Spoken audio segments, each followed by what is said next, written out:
ನಾರಾಯಣಂ ನಮಸ್ಕೃತ್ಯ ನರಂ ಚೈವ ನರೋತ್ತಮಂ ದೇವೀಂ ಸರಸ್ವತಿಂ ವ್ಯಾಸಂ ತತೋ ಜಯಮುದೀರಯೇತ್. ಧರ್ಮ ವಿಜ್ಞಾನ ವೈರಾಗ್ಯ ಪರಮೈಶ್ವರ್ಯಶಾಲಿನಃ ಆನಂದತೀರ್ಥ ಭಗವತ್ಪಾದಾನ್ ವಂದೇ ನಿರಂತರಂ. ಶ್ರೀ ಗುರುಭ್ಯೋ ನಮಃ. ಅಗಮ್ಯ ಮಹಿಮಾ ಲೋಕೆ ರಾಘವೇಂದ್ರೋ ಮಹಾಯಶಃ. ಪ್ರಾತಸ್ಮರಣೀಯರಾದ ರಾಘವೇಂದ್ರ ಸ್ವಾಮಿಗಳನ್ನು ಅವರ ಕಾಲದವರೇ, ಅವರ ಶಿಷ್ಯರೇ, ಅವರ ಸೋದರಳಿಯಂದರೇ ಆಗಿರ್ತಕ್ಕಂಥ ಅಪ್ಪಣ್ಣಾಚಾರ್ಯರು ಅದ್ಭುತವಾದ ಮಾತುಗಳಿಂದ ಅವರನ್ನು ಕೊಂಡಾಡಿದ್ದಾರೆ. ಸ್ತುತಿ ರತ್ನಗಳು. ಅಗಮ್ಯ ಮಹಿಮಾ ಲೋಕೆ ರಾಘವೇಂದ್ರೋ ಮಹಾಯಶಃ. ಅವರ ಮಹಿಮಾ ಅಗಮ್ಯ, ಯಾರಿಗೂ ತಿಳಿಲಿಕ್ಕೆ ಸಾಧ್ಯವೇ ಆಗೋದಿಲ್ಲ. ಕಾರಣ ಏನಂದರೆ ಮುಂದೆ ಇವರೇ ಹೇಳ್ತಾರೆ, ದೇವಸ್ವಭಾವ ಅಂತ. ಅವರು ದೇವತೆಗಳು, ಅವರ ಸ್ವಭಾವ, ಅವರು ಮನುಷ್ಯರಲ್ಲೇ ಅಲ್ಲ. ಅಂತಹ ವ್ಯಕ್ತಿಗಳ ಮಹಿಮೆ ನಾವು ಹುಡುಕ್ಯಂತ ಹೋಗಬೇಕು ಅಂತಂದರೆ ನಮಗೆ ಅದು ಗೊತ್ತಾಗೋ ಪೂರ್ಣ ಅವರ ಒಂದು ಮಹಿಮಾ, ಅದರ ಒಂದು ಸಮುದ್ರದ ಪರಿಮಿತಿ ಎಷ್ಟು ಅಂತ ತಿಳಿದುಕೊಳ್ಳೋಕ್ಕೆ ಸಾಧ್ಯವಿಲ್ಲ. ಆದರೆ ನಾವು ಏನು ಮಾಡಬೇಕು, ಒಂದು ಕರ್ತವ್ಯ ಮಾತ್ರ ಮರಿಬಾರದು. ಏನಂದರೆ ರಾಘವೇಂದ್ರ ಸ್ವಾಮಿಗಳವರು ಅವರು ಪುರುಷಾರ್ಥಗಳು ಮಸ್ತು ಕೊಡ್ತಾರೆ, ಏನು ಬೇಡಿದರೂ ಕೊಡ್ತಾರೆ. ಆದರೆ ನಾವು ಸ್ವಲ್ಪ ಎಚ್ಚರಿಕೆಯಿಂದ ಇರಬೇಕು.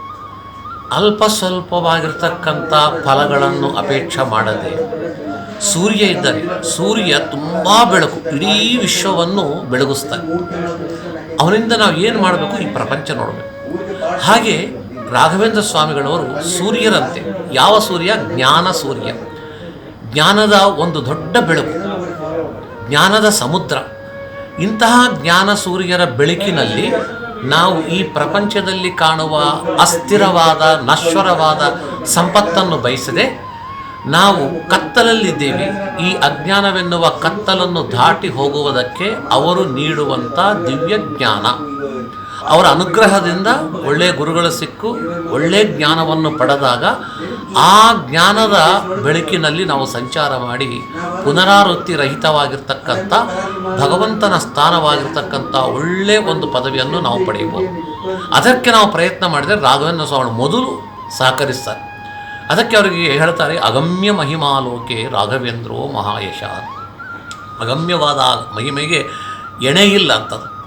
ಅಂತಹ ರಾಘವೇಂದ್ರ ಸ್ವಾಮಿಗಳವರನ್ನು ನಾವು ಉಪಾಸನ ಮಾಡುತ್ತಾ, ಸ್ವಾಮಿ ಈ ಅನಾದಿಯಿಂದ ಬಂದ ಈ ಪ್ರಕೃತಿ ಬಂಧ ಕಡಿದು ಹೋಗಬೇಕು ಅಂತಂದರೆ ಪರಮಾತ್ಮನೇ ಮಾಡೋನಿದು. ಆದರೆ ಪರಮಾತ್ಮನಿಗೆ ಇಂತಹ ಗುರುಗಳ ಒಂದು ಕಾರುಣ್ಯ ಇದ್ದವರಿಗೆ ಮಾತ್ರ ಮಾಡುತ್ತಾನೆ. ಈ ಗುರುಗಳಿಂದ ದಿವ್ಯವಾದ ಜ್ಞಾನ ಪಡೆದುಕೊಂಡು, ಭಕ್ತಿಯನ್ನು ಪಡೆದುಕೊಂಡು, ಅದರಿಂದ ಇಂತಹ ರಾಘವೇಂದ್ರ ಸ್ವಾಮಿಗಳು ನಮ್ಮನ್ನು ಆಯ್ಕೆ ಮಾಡಿದರೆ ಪರಮಾತ್ಮ ಹಿಂದಲೇ ಕೈ ಹಿಡಿದು ಕರೆದುಕೊಂಡು ಅವರಿಗೆ ನೀಡಬೇಕಾದ ಸ್ಥಾನವನ್ನು ಪರಮಾತ್ಮ ನೀಡುತ್ತಾನೆ. ಇಂತಹ ಆರಾಧನೆ ದಿವಸ ನಾವು ಅಪಾರವಾದ ಮಹಿಮೆ ಇದೆ. ಆದರೆ ಇದರಲ್ಲಿ ಒಂದು ಮುಖ್ಯವಾದ ಮಹಿಮೆ ಏನು ಅಂತಂದರೆ, ಆ ರಾಘವೇಂದ್ರ ಸ್ವಾಮಿಗಳವರನ್ನು ನಾವು ಸಮೀಪಿಸಿದಾಗ, ಪ್ರಾರ್ಥನೆ ಮಾಡುವಾಗ ಕೇಳಬೇಕಾಗಿರ್ತಕ್ಕಂಥ ಮಹಾಫಲ ಯಾವುದು ಅಂದರೆ, ಈ ದುಃಖಯುಕ್ತವಾಗಿರ್ತಕ್ಕಂಥ ವಿವಿಧ ಸಾಂಸಾರಿಕ ದುಃಖಗಳನ್ನು ಅನುಭವಿಸಿ ಕ್ಲಿಷ್ಟರಾಗಿ ನೀನೂ ಬೇಕಾಗಿಲ್ಲ, ಪುನರಾವೃತ್ತಿರಹಿತವಾದ ಭಗವಂತನ ಪಾದಾರವಿಂದವನ್ನು ನಮಗೆ ಕರುಣಿಸಿರಿ ಅಂತನ್ನೋದೇ ನಾವು ರಾಯರನ್ನು ಪ್ರಾರ್ಥನೆ ಮಾಡೋಣ. ನೀವು ಅಮೆರಿಕಾದ ಸಿಯಾಟಲಲ್ಲಿದ್ದೀರಿ, ಅದು ಒಂದು ವಿಧದಿಂದ ಕರ್ಮಭೂಮಿ ಅಲ್ಲ ಅಂತ ಅಂದ್ಕೊಂಡ್ರು, ನಿಮ್ಮ ಭಕ್ತಿಗೆ ಮೆಚ್ಚಿ ಬೆಟ್ಟದೊಡೆಯನಾದ ಶ್ರೀನಿವಾಸನೇ ನಿಮ್ಮ ಪ್ರಾಂತಕ್ಕೆ ಬಂದು ಕಲ್ಯಾಣ ನಿಮ್ಮ ಕಡೆಯಿಂದ ಮಾಡಿಸ್ಕೊಂಡಿದ್ದಾರೆ. ಅದು ಏನು ಸೌಭಾಗ್ಯ ನಿಮ್ಮದು. ಅದನ್ನು ಶ್ರೀಹರಿಯ ಕೃಪೆ ನಿಮ್ಮ ಮೇಲೆ ಭಾಳ ಇದೆ ಅನ್ನೋದಕ್ಕೆ ಇದೇ ನಿದರ್ಶನ. ಎರಡನೇದು, ರಾಯರ ಆರಾಧನೆ ಮಾಡ್ತಿದ್ರಿ. ಅನೇಕ ದಾಸರದು ಯತಿವರಿಯರದು ಮಾಡ್ತಿದ್ರಿ, ರಾಯರ ಆರಾಧನೆ ಕೂಡ ಮಾಡ್ತಾಯಿದ್ರಿ. ಶ್ರೀನಿವಾಸ ಬಂದ ನಿಮ್ಮಲ್ಲಿ ಬಂದು ಕಲ್ಯಾಣ ಮಾಡಿಸ್ಕೊಂಡ, ತಿರುಪತಿ ಬೆಟ್ಟದೊಡೆಯ. ಈಗ ಗುರುಗಳಾಗಿರ್ತಕ್ಕಂಥ ರಾಘವೇಂದ್ರ ಸ್ವಾಮಿಗಳು ನಿಮ್ಮ ಕಡೆಯಿಂದ ಸೇವೆ ತಗೊಳ್ತಿದ್ದಾರೆ. ವಾಸ್ತವವಾಗಿ ಹೇಳಬೇಕು ಅಂದರೆ ನೀವು ಭಾಳ ಧನ್ಯರು. ಈ ಭರತ ಭೂಮಿಯನ್ನು ಬಿಟ್ಟು ಬೇರೆ ಭೂಮಿಯಲ್ಲಿ ಅತಿ ದೂರದಲ್ಲಿ ಇದ್ದರೂ ಕೂಡ ಗುರುಗಳಿಗೆ, ಭಗವಂತನಿಗೆ ಮಾತ್ರ ಹತ್ತಿರ ಇದ್ದಿರಲ್ಲ. ಇದು ಭಾಳ ಸಂತೋಷ. ನಿಮ್ಮನ್ನು ಇದೇ ಕಾಯುತ್ತದೆ. ಇನ್ನು ವಿಶೇಷವಾಗಿ ಹರಿಗುರುಗಳ ಸೇವೆಯನ್ನು ಮಾಡಿ ಆ ಹರಿಗುರುಗಳ ಕೃಪೆಗೆ ನೀವು ಪಾತ್ರರಾಗಿರಿ ಅಂತ ನಾನು ಕೇಳಿಕೊಳ್ಳುತ್ತಾ ಇದ್ದೇನೆ. ಶಂಕುಕರ್ಣ ವಾಸ್ ಅ ದೇವತಾ. He had to take 4 rebirths due to a curse from Brahma. They were Pralhad ರಾಜರು, ಪಾಕ್ಲಿಕ ರಾಜರು, ಶ್ರೀ ವ್ಯಾಸರಾಜರು and Sri Raghavendra Tirtharu. It's not an exaggeration to state that Dvaita philosophy reached its zenith during Sri Raghavendra Tirthara period. Sri Raghavendra Swami's Vrindavana is situated globally and his Aradhana is celebrated globally as well. Sri Raghavendra Tirtharu is popularly known as Kalpavruksha, Kamadhenu, because he possessed power to wipe out all our sins by his mere blessings. His Aradhana is on Shravana Bahula Dvitiya. To commemorate his Aradhana, it warrants to delineate a brief description of his life story and achievements. Kanakachala Bhatta was an Asthan Veena Vidwan in Vijayanagar kingdom. They belonged to Aruvel Bhigamudre family belonging to Gautama Gotra. During the war of Rakkasa Tangadi, Vijayanagar kingdom was defeated and Kanakachala Bhatta was rendered homeless. He migrated to Tundira Mandalam near Kanchipuram along with his son Timmanna Bhatta. Timmanna Bhatta was married to Gopamba and they were blessed with a girl and a boy named Venkatamba and Gururaja. The couple wanted to have one more child. They did seva to Lord Srinivasa for 12 years in Tirumala. Lord Srinivasa blessed them with a boy named Venkatanatha, born in Bhuvanagiri in 1595 AD. Venkatanatha lost his father very early in his life. He had his early schooling with his brother Gururaja.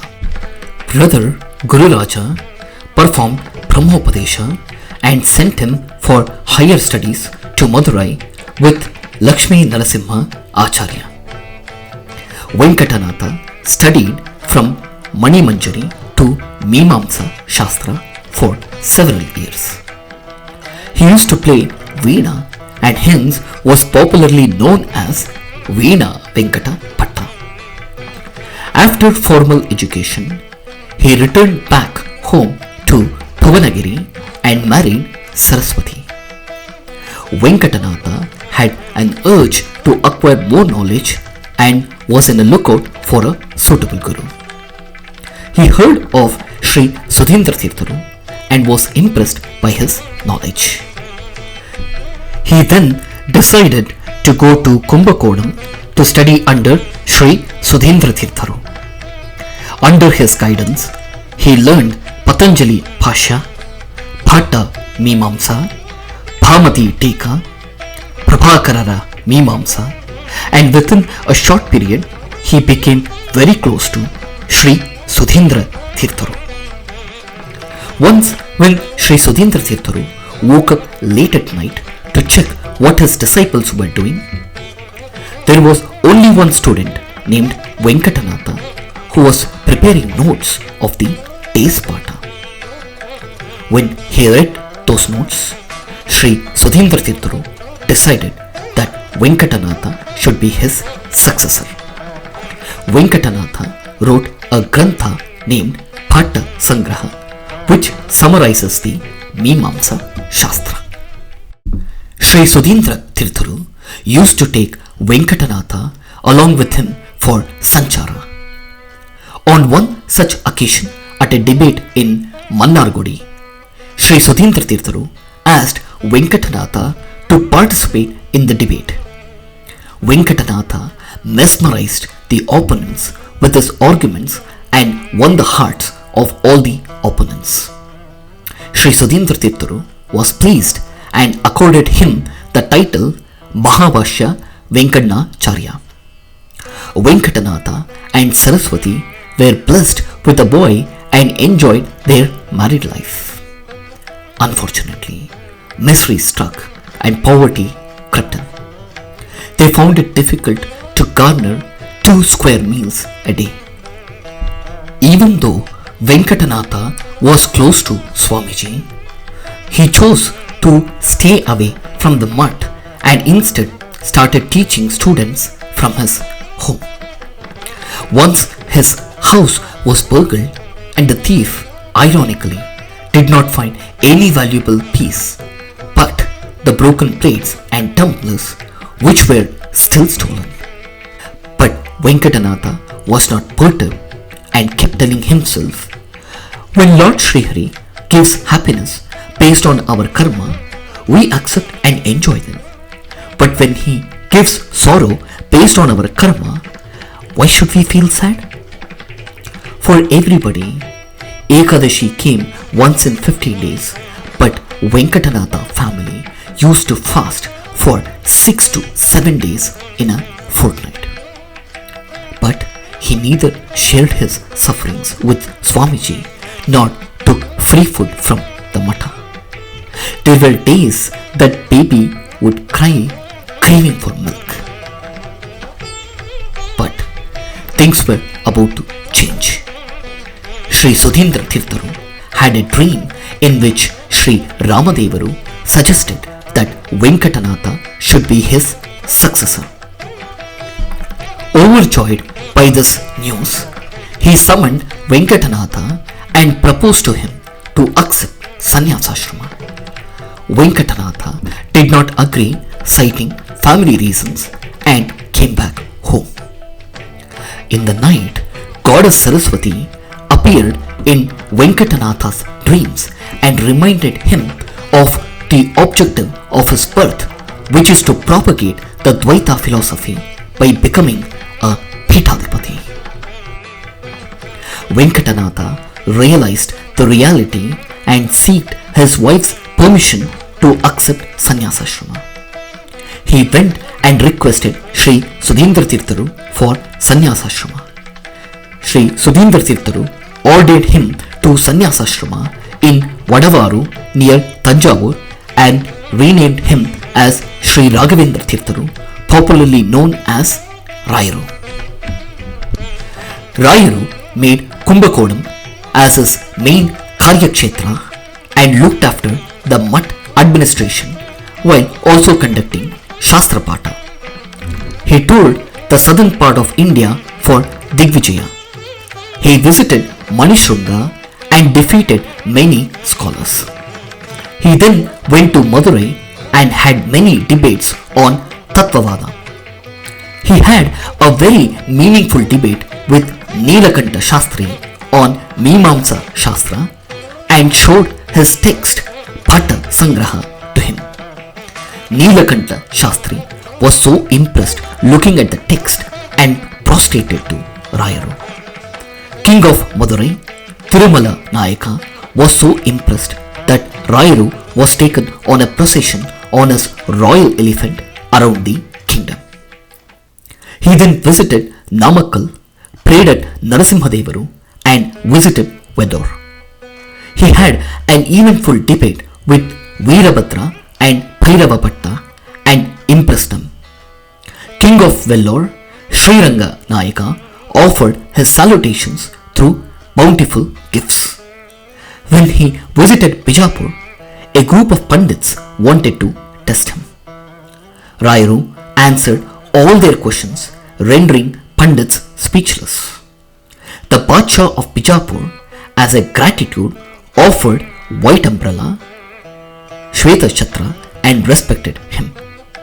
He started his tour from Kumbakonam and gave Tattvavada in Madurai, Rameshwaram, Dhanushkote, Totadri, Nagarkoil, Trivandrum, Varkala, Udupi, Pandrapur, Kolhapur, Vijayawada, Nasik, Manvi, Chitradurga, Srirangapatna, Mysore, Ramnathpur, Tirupati, Kanchipuram, Vruddhachalam, Srimushnam, Kumbakonam. He toured extensively in the northern part of Karnataka. He lit 52 knowledge lamps by the way of writing 52 texts which were popularly known as Bhavadvipa. 17 of them were Tippani for Jayatirthara compositions. He wrote 17 texts in Manishruga, 9 in Srirangam, 2 in Raichur, 3 in Udupi, namely Tantra Deepika, Nyaya Muktavali, Chandrika Prakasha. He stayed in Udupi and did Chandrika Prakasha Mangala for 10 times and offered it to Sri Krishna.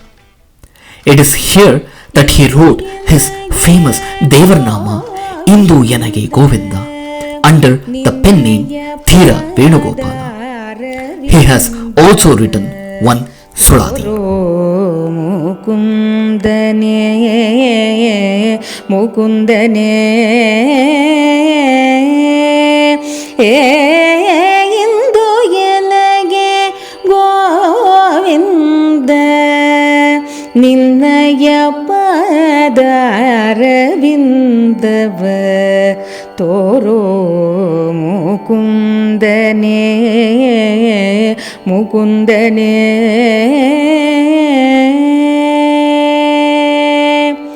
Sundaravadane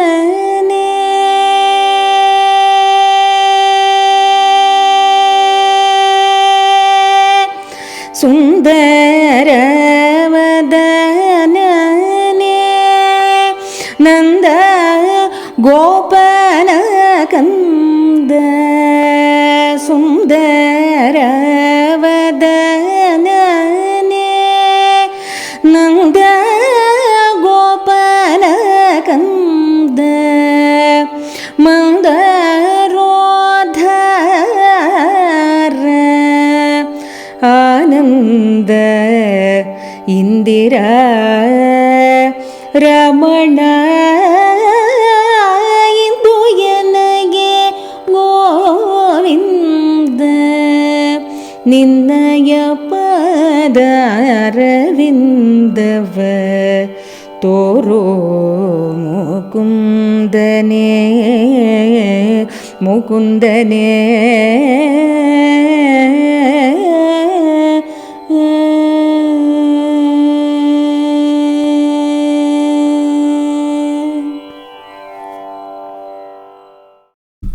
Rayuru has exhibited innumerable Mahimas. Venkatanatha, before accepting sannyasashrama, visited Agnishwara temple in Tirukkattupalli near Srirangam. The temple priest gave him a sandalwood log to make a sandalwood paste to be offered to the Brahmins. Venkatanatha recited Agni Sukta while preparing the sandalwood paste. The Brahmins, after applying the sandalwood paste on their bodies, suddenly started complaining about their skin burning. The priest immediately approached Venkatanatha for help.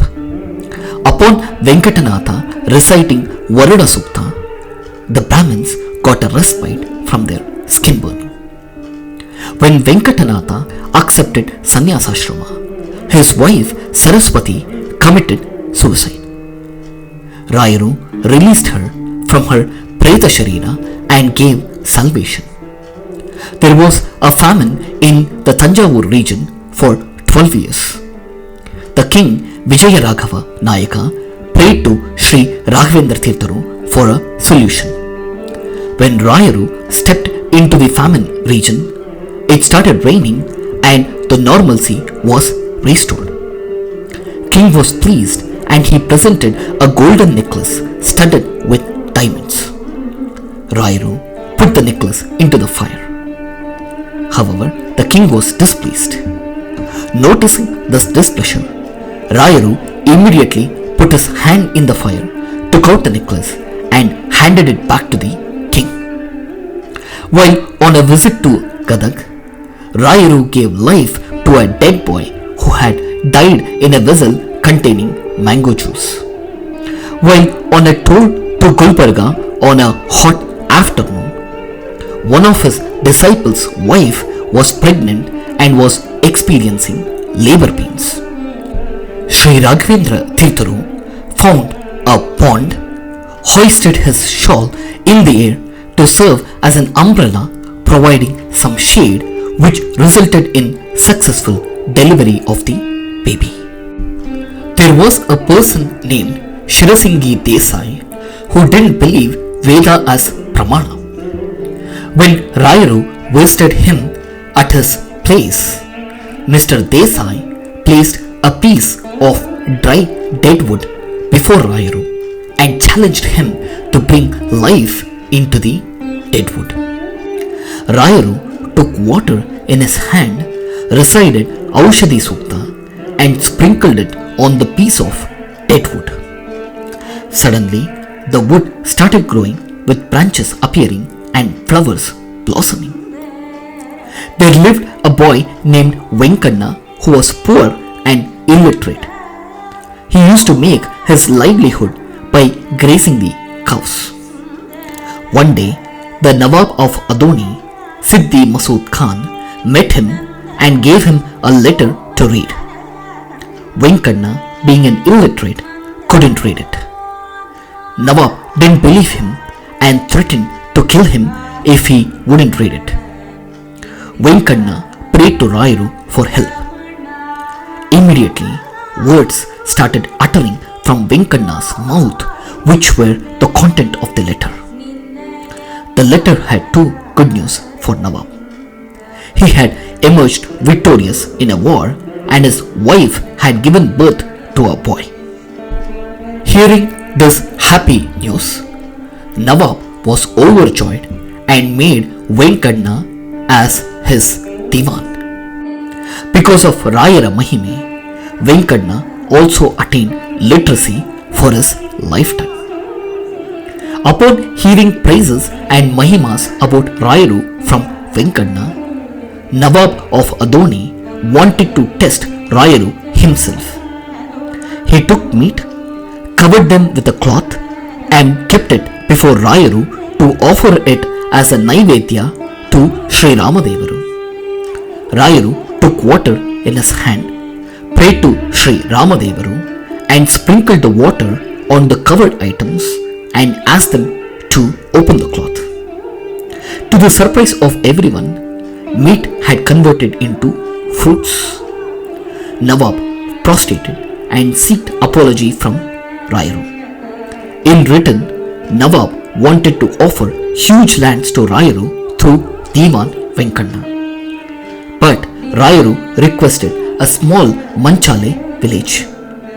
He knew that Prahalada Rajaru had done yagna in Manchale during Krutayuga and Manchalamma was the Gramadevate. A poor Brahmin who was doing seva to Rayaru wanted to marry but wasn't successful in doing so. He then approached Rayaru for help. Rayaru gave him a fistful of mud. The poor Brahmin gladly accepted it, took that in his uttariya and started walking back home. But by evening, he had to take shelter in a nearby village. He slept outside another Brahmin's house. He used his uttariya as pillow. That night, a Brahma Rakshasa tried to attack and enter the house but was unsuccessful.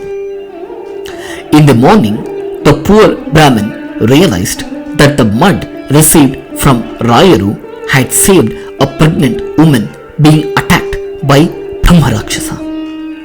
The owner of the house was pleased, rewarded him with bountiful cash, but also gave his second daughter to the poor Brahmin. Rayaru sensed that he would not live long. He told Diwan Venkanna to prepare a Brindavana to enter alive. He informed Venkanna to visit a place called Madhavara and get a rock where Sri Rama and Sita had rested. He wished to have this rock for making his Brindavana.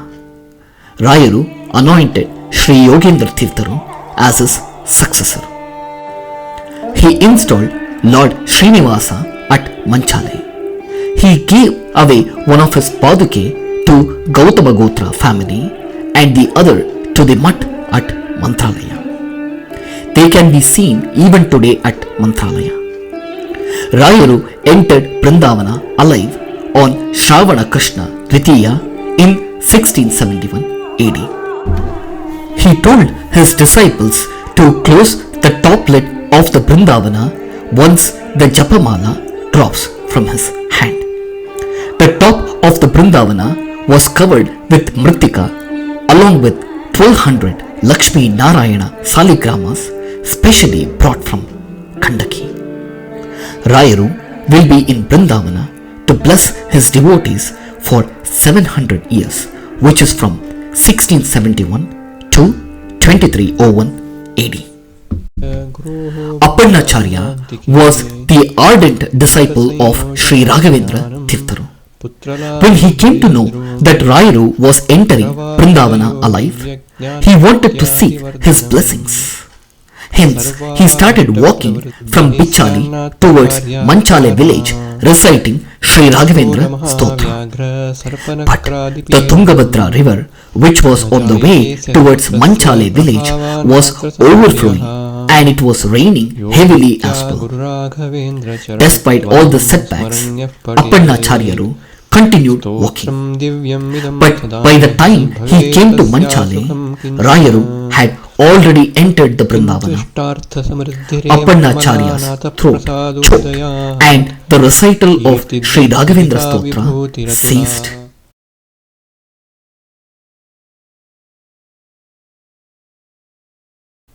But suddenly he heard a voice from the Vrindavana, Sakshi Haya Syotrahi, which meant that Stotra had the blessing of Lord Haigreva. Rayaru had blessed Apannacharyaru from inside the Vrindavana. Even today, Sri Raghavendra Stotra is being recited by devotees across the world on a daily basis. Rayaru used to visit Apannacharya's house regularly. It is believed that Rayaru stayed in Apannacharya's house for 13 years in a town called Bichali. After 130 years of Rayaru entering Vrindavana, Sir Thomas Munro, who was the collector of Ballari in 1801 AD, wanted to annex the lands in and around Mantralaya. He visited Mantralaya, took his shoes and hat off and sat before the Vrindavana. Rayaru conversed with him in English sitting inside the Vrindavana. Rayaru convinced Sir Munro not to annex the lands as it was belonging to the Matha. Sir Thomas Munro respectfully obeyed and gave a gazette order to this effect. This is available even today in Madras Gazetteer. On the account of his Aradhana, let's remember his deep spiritualistic journey and celebrate his immense contributions to the mankind in the field of spirituality, philosophy and philanthropy. Let's all seek his divine blessings and pay our rich tributes to Sri Raghavendra Tirtharu. Shri Krishnarpanamasthu.